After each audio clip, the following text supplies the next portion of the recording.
Let me just read what I researched earlier about the national attention crisis of the Filipino youth and their low reading comprehension and critical thinking skills.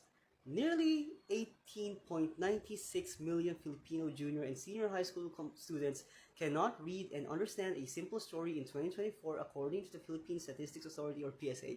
Bro, that's 18 million students who may or can read a simple text but cannot comprehend its meaning. Biology, zoology, Dolme Tangere, textbooks provided in the classrooms. You're telling me that some of these Filipino students, our Filipino students, our the younger generation of Filipinos, do not understand or fully comprehend the gravity of the historical period in which Noli Me Tangere was set. The, the book written by our national hero, Jose Rizal. Do they even know who Jose Rizal is? Do they even know some of our national heroes and what they accomplished? And do they even... Surely Filipino students know that there's an important reason why they're studying Noli Me Tangere and El Filibusterismo in high school, right?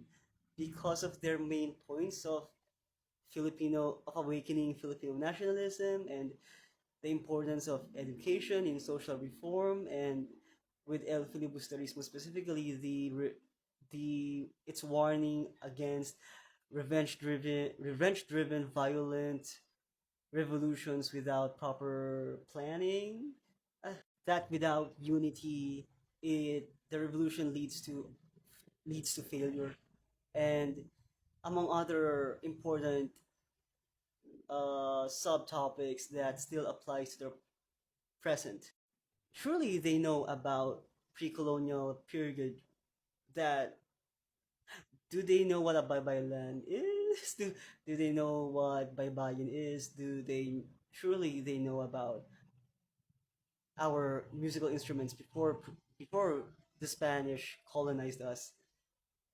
They know that Mexico was also a colony of Spain, right? And not the one who that colonized us.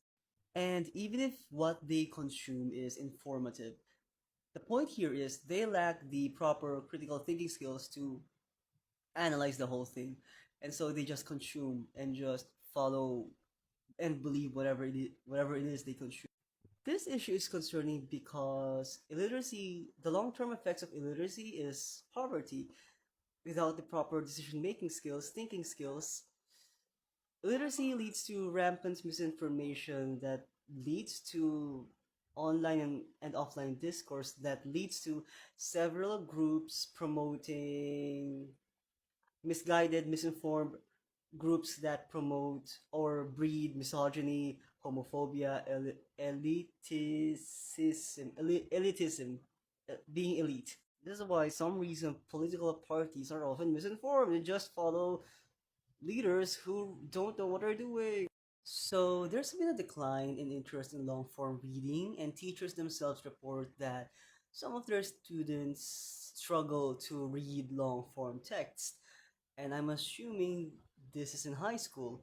For grade school, for let's say children who are 7 to 10, lessons often need to be simplified and partnered with colorful graphics and animations just so students would stay interested to grab their attention long enough to keep them engaged for the entirety of the lesson. Outside the classroom, reading appears to be fading because whenever I take myself, my introverted self outside, I seldom see teenagers or kids in cafes, bookstores, free public spaces, reading books or reading PDFs on their phones. Instead, what I see whenever I glance on their phone as I pass them by is them arguing with strangers online and typically uh, scrolling through endless algorithm fed TikTok pages. Whenever I do hear a passing conversation between teenagers, it's almost usually about a scandal or a useless trend or following an aesthetic or whatever. Of course, I understand the value of physical appearance to them. I was once a teenager, but it's the way you hear them. It's like their whole identity revolves around presenting themselves. So what we have here is a big chunk of the population, a very young chunk of the population with very malleable brains, who refuse to do the hard work of deep thinking that they must use in some subjects, some difficult subjects, and instead echo the beliefs and opinions of some silly, stupid influencers online. They don't know how to behave. They don't know how to behave well in public. They don't know how to think well, and they simply and are concerned with things that don't give real value in their lives, like in some cases appearances. Without strong reading comprehension and analytical skills, these students don't even begin to know how to understand themselves and the world around them. They don't know how to question information and develop independent thinking, which are crucial in order to survive and to become adults. One major problem is the education system itself in some public and provincial schools and even some private schools that contribute to the lack of low reading comprehension skills and critical thinking skills, because some schools and some teachers teach or encourage or allow rote memorization rather than other effective forms of studying. Rote memorization being the process of repeating information until it solidifies in your brain. You remember it, but you don't understand it, like a fact in a textbook, like the the mitochondria is the powerhouse of the cell. But what does that mean exactly? And this is an issue ever back even back in my time when I was a kid. I remember memorizing small chunks of information and not really only understanding what it meant after school. And students may memorize facts for examination specifically, but never fully grasp the concept of it. Another example would be a student might learn that a heart pumps blood throughout the body, but not understanding why it does that. They don't understand that the heart pumps blood through the body because the body needs oxygen and nutrients for it to survive. They simply remember a statement only because it would appear on an examination, and some teachers are spoon feeding their students to, I suppose, address this lack of reading comprehension and critical thinking skills. But what they're doing is a disservice to the whole learning process, because once you spoon feed lazy kids, they won't it worsens the problem, because then they won't be curious enough or encouraged to learn things for their own and stop at whatever is intended. Stop reading or stop memorizing with a rote memorization on that specific information. True learning works like a chain reaction. Back to the heart example, a student who then appreciates or understands why the heart then pumps nutrients and oxygen to the body, they would then be curious or ask questions about how to protect their heart, and then they would learn that learn that exercise and diet is important, while also learning that some vices are harmful, like how smoking damages the lungs, heart, and overall cardiovascular system. What I'm trying to say is knowledge builds on knowledge, and without the proper reading comprehension and critical thinking skills, that chain of knowledge breaks.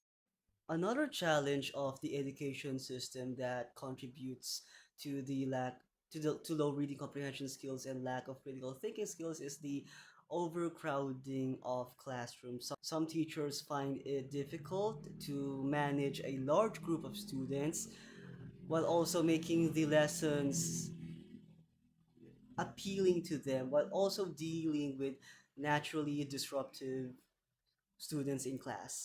Some effective teachers are overworked and swamped with so many responsibilities like trying to discipline disruptive students while also making sure by identifying some struggling students who are usually silent, and teachers simply cannot give enough support to those who need it, unfortunately.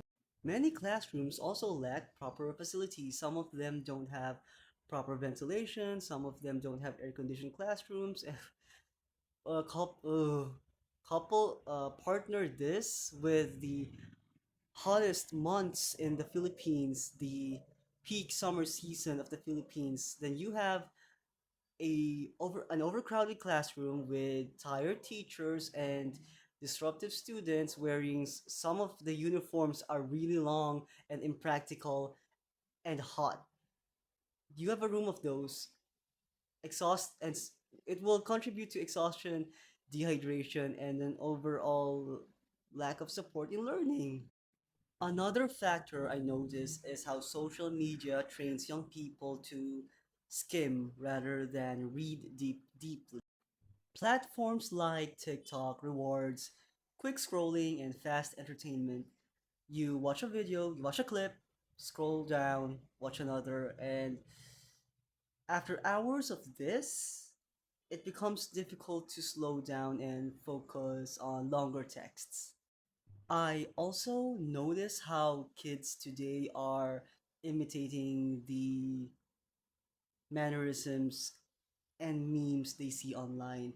They copy irritating influencer habits like nail tapping and the odd way they speak, like "Hi guys," and the way they tap their mugs. Like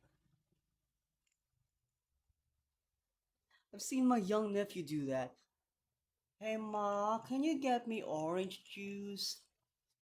What's interesting is that some of them are copying Western influencers, and in provincial schools and commonplace areas in the Philippines, like sari-sari stores and basketball courts, these kids may be targets for bullying.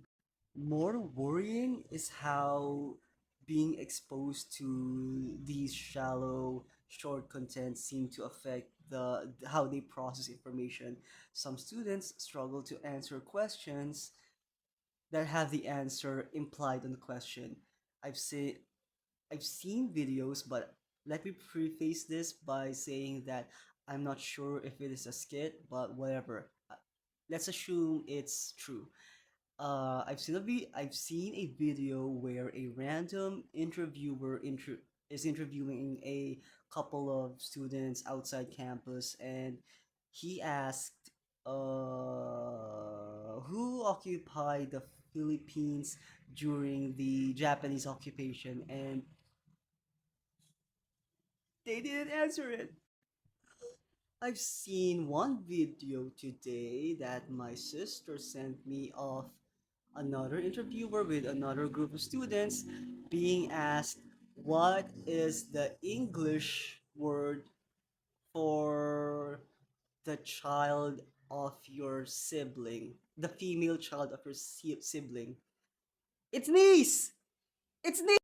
That shit is embarrassing. You don't need to be at a top school or top university to know the answers to those specific questions. Again, I don't know if this is a skit, but their reaction seemed genuine. I am scared for the younger generation when it's their turn to become adults. Ugh. I've seen firsthand how most teens can't even function or do basic chores around the house without being glued to screens or tablets. When parents finally say enough and take the gadgets away, the reaction can be dramatic. I've seen kids throw tantrums that surpass the norm in malls, screaming like a banshee, like a pig in line for slaughter. The noises these kids make, it is horrendous. Mm-mm. They depend on they depend on their gadgets like oxygen. In many cases, I blame the parents because they're the ones who gave the tantrum inducing tablets in the first place. And giving a child a gadget is the easiest way to quiet them down, but here's the consequences of our actions. Children who grow up stimulated by screens often crave that kind of high energy, colorful, exciting content that real life most often doesn't have. So, when they enter a classroom, some children view reading as dull by comparison, and reading a short paragraph or writing a short assessment of their learning feels exhausting. They lose the patience required for reflection and analysis. Another problem of reading comprehension and low critical thinking skills is that teens consume information through headlines, short captions, and through influencer commentary rather than reading articles or reliable sources. Instead of researching a topic, they just believe whatever the influencer of their choice says. They don't ask important questions like, did this really happen? Where are the facts? Does it apply to my life? And sometimes they do stupid trends because it is popular, and being young, they don't have risk, the proper risk assessment that us older adults have, and so do dangerous trends. What's concerning is Philippine news outlets nowadays regularly show teens getting injured or getting hurt or getting in serious trouble, and some even end in tragedy because they get injured after copying viral stunts online. And these are not isolated cases. These occur often enough that they show a pattern, and a pattern that is concerning for their safety. Even when headlines attract their attention, such as in the case of their favorite influencers or celebrities getting caught cheating or having another sex scandal, or they don't even they just skim through the first two paragraphs and immediately form a strong opinion and believe whoever is the most popular or to them the most believable instead of believing the one who has the most credential or the most facts. And that creates a dangerous kind of mob mentality wherein people just bully or attack the person who they think is guilty but later will be proven innocent. And that's a dangerous way of thinking because loud reactions based on incomplete information have tragic results.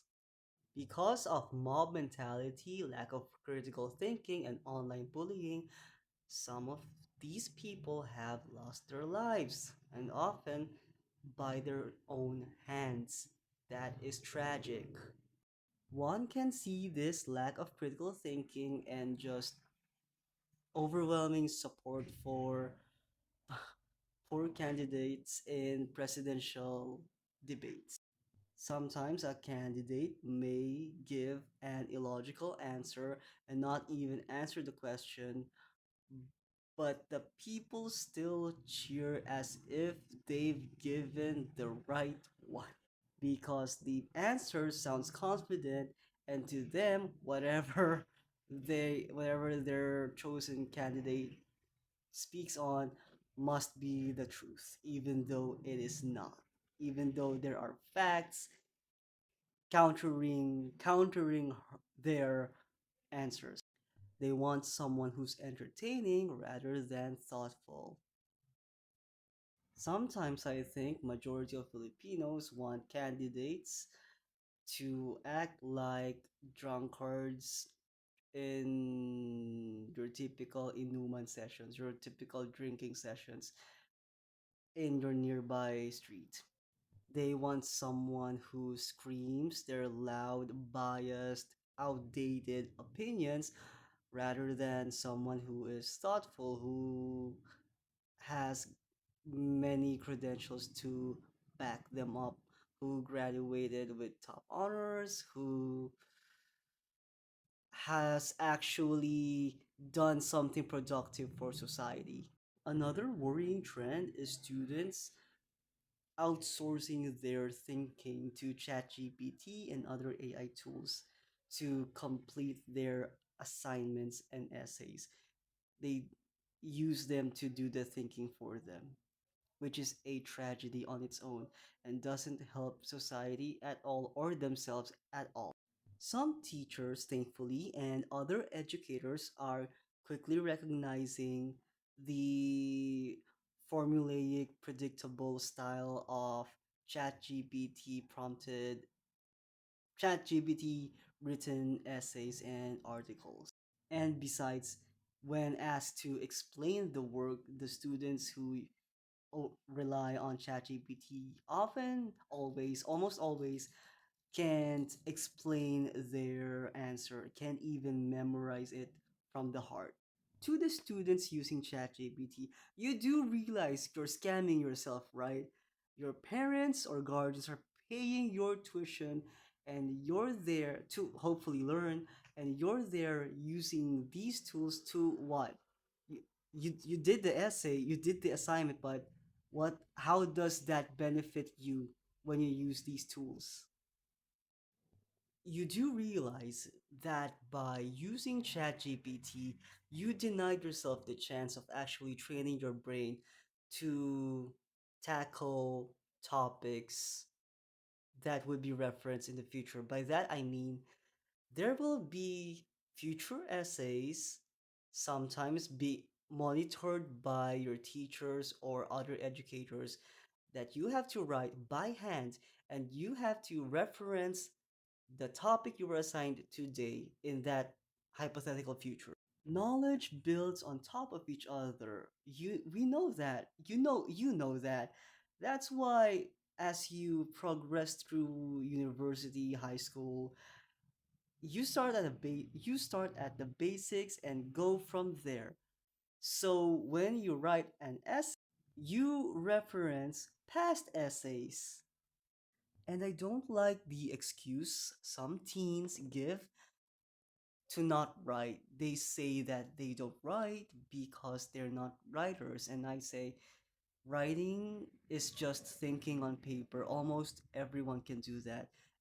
Anyone who has no neurodevelopmental conditions and other factors that could influence, prevent them from writing or thinking normally. That's actually the most important skill that the school is teaching students. That's why you write essays. You need to think for yourself. You need to research. You need to construct an argument in a way that is not biased, or if it is biased, you have to learn to defend your argument. You also have to make writing an essay, writing in general is you challenging your own thoughts and see if it holds up, see if it is logical, see where your argument may fall, see where the strongest points of your arguments are. You have to explain your reasoning in a way people can understand. It's a skill in any profession. It's a skill so important in any profession. For example, criminology students need to analyze data to, let's say, figure out where the usual crime hotspots are. Then they need to conduct interviews and interpret patterns, and they need to write reports about that. Engineers must explain designs and calculations in the written word. Medical professionals must read, research, and communicate complex thoughts and simplify them for others to understand. All of these professions require strong reading comprehension, um, writing, and analytical skills.